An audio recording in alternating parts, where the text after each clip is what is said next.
Hi, Scorpio. Welcome to your February 2021 Astro Update. It's Raina here, and I've been oohing and eyeing over all the Aquarius energy, which is, par for the course as the month of February begins every year, because the personal planets will tend to be close to the sign of the sun. There are exceptions to that, but the thing that I'm blown away about, or blown away by, I should say, is that Jupiter and Saturn are in Aquarius as well. And if you haven't listened to my, I guess you'd call it a podcast, that's a video on the transit of Jupiter and Saturn in Aquarius in your fourth house, Scorpio, you can check it out on my channel. I don't know if I did a combination for yours or if I did them separately, but they're there. So I've already set the stage. You already have Venus and, I'm getting ahead of myself. Jupiter and Saturn in that house. And on the first of the month, Venus joins the party. Now remember, too, that the sun is there. And also Mercury is retrograding in that house. So this is the fourth house of home and family. Now, as I stated, this is for Scorpio, sun and rising, but all of you do not have the same degree of sun or rising. So when this is going to, enter your fourth house, and that includes Jupiter and Saturn, will be different for all of you. Okay, so it's going to happen eventually, but in my time frame, it's not necessarily going to dovetail with what I'm talking about right here. But I'll pretend everybody is the same. And so Venus in the fourth house can be about sprucing up your living quarters in some way. So whether you're decorating, Venus is also connected to money. So this can be something to do with receiving money, maybe a sale from a home, or you have money, you've attracted money, Venus is the attractor, to buy a home, and that is going down. You have the money, or you're trying to secure the money for that, but I think that you have the money for it. And so we have all of this stuff going on at once. Now, Scorpio is a water sign, and the fourth house is water house. And I'm talking about in the universal chart that is ruled by Cancer. So it's the house of home and family. And your family of origin may be a real big factor in your life this year. And even with Saturn beyond 2021, Jupiter will go on to your fifth house at the end of this year, and actually for a little while mid-year. But Saturn will stay in this fourth house.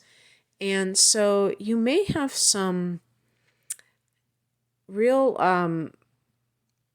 responsibilities or duties connected to your family of origin, your parents, and real estate. So maybe you are somebody who has bought a house for the first time, and you are, taking on a mortgage, and that's Saturn, especially if you are in your first Saturn return or just have completed it and you're in your early 30s or something like that and you're ready. But, some people buy their first home in their 50s, and that is still going to be the same thing where they have to take on that responsibility.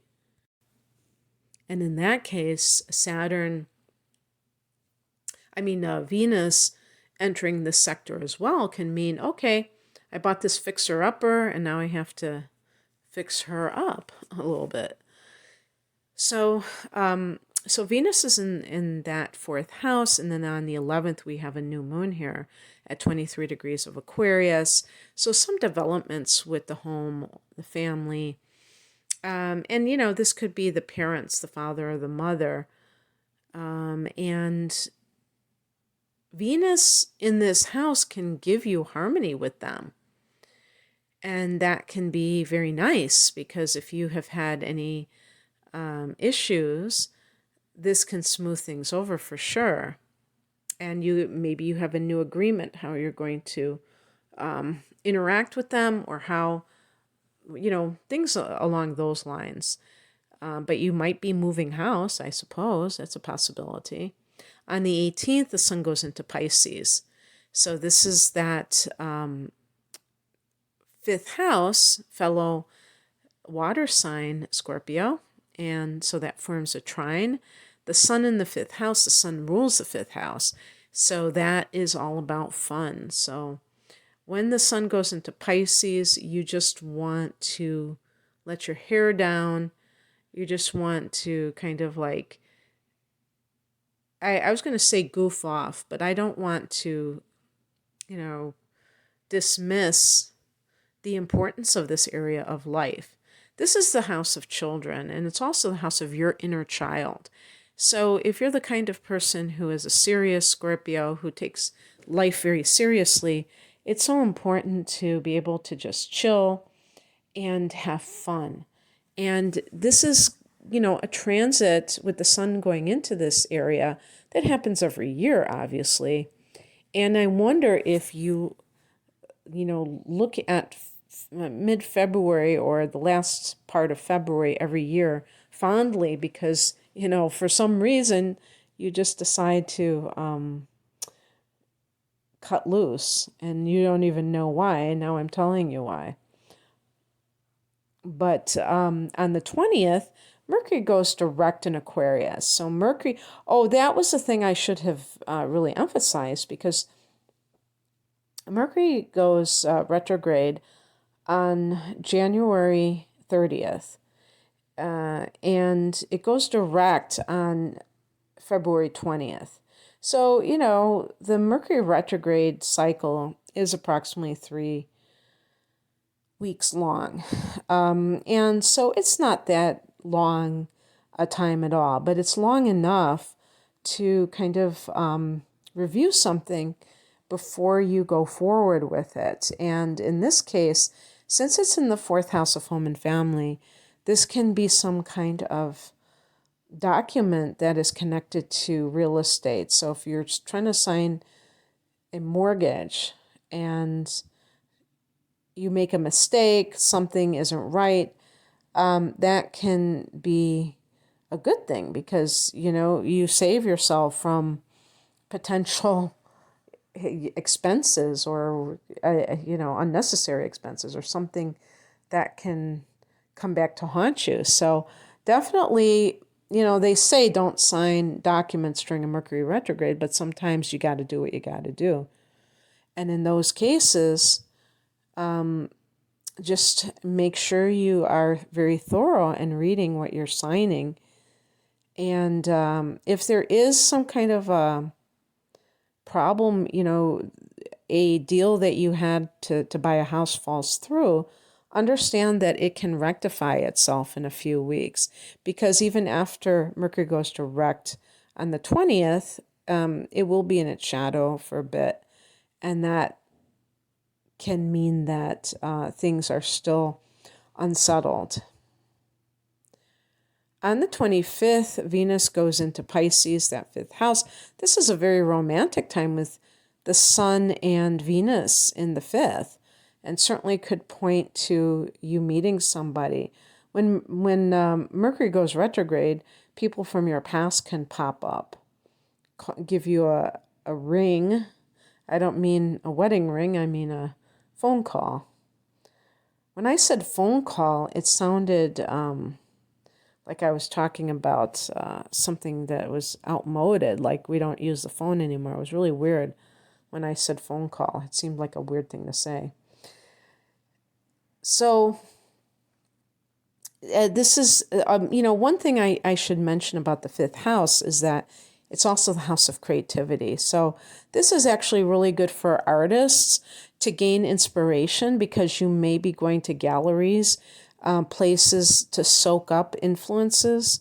I don't know if there will be galleries open, but I just happened to see on my phone when I was at the Art Institute of Chicago a couple of years ago. I can't believe how much time has gone by.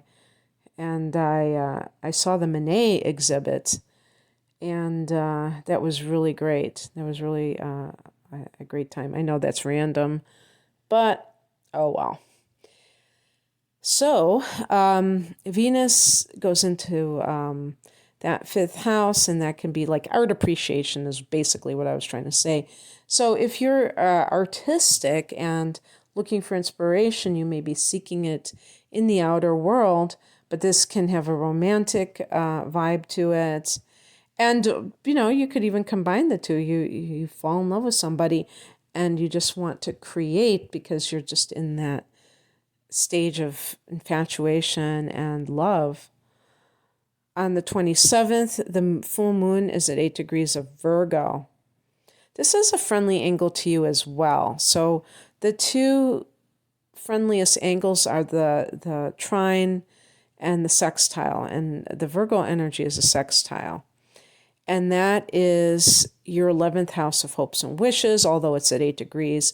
So for some of you, maybe most of you, this is actually going to be in your 10th house of career. If you're between 0 and 8 degrees of Scorpio, then perhaps this will be in your 11th house, which is the house of friendships and group associations. The rest of you may have this in the house of career, and that might be a promotion for some of you, and for some of you it could be retirement, depending on your stage of life and your personal conditions. The full moon is simply a time when everything comes to a climax, a head, or the saturation point. So in other words, when people retire, it's not so much that, okay, I turned 65 or 66, now I'm going to retire. Because some people, they actually like what they do and they're not looking forward to retiring. So they might stay past the time when they have to, technically when they qualify for Social Security. Sometimes they do it after that. And yet they may find at some point that they have to make that difficult decision. And some information may present itself to you that makes it easier for you to make that decision. But this can bring recognition in the 10th house. And this can mean that other people are recognizing your talents. Perhaps you get a promotion or some kind of pat on the back, but I think it could even have career advancement attached to it. If it's happening in the 11th house, this could be, the last straw with a friend, maybe somebody that you've already told, Scorpio, that you are, not amused at what their behavior, and you're giving them an ultimatum. This could be the same, like you've washed your hands of a group that you belong to because you just don't feel that you share their philosophy anymore.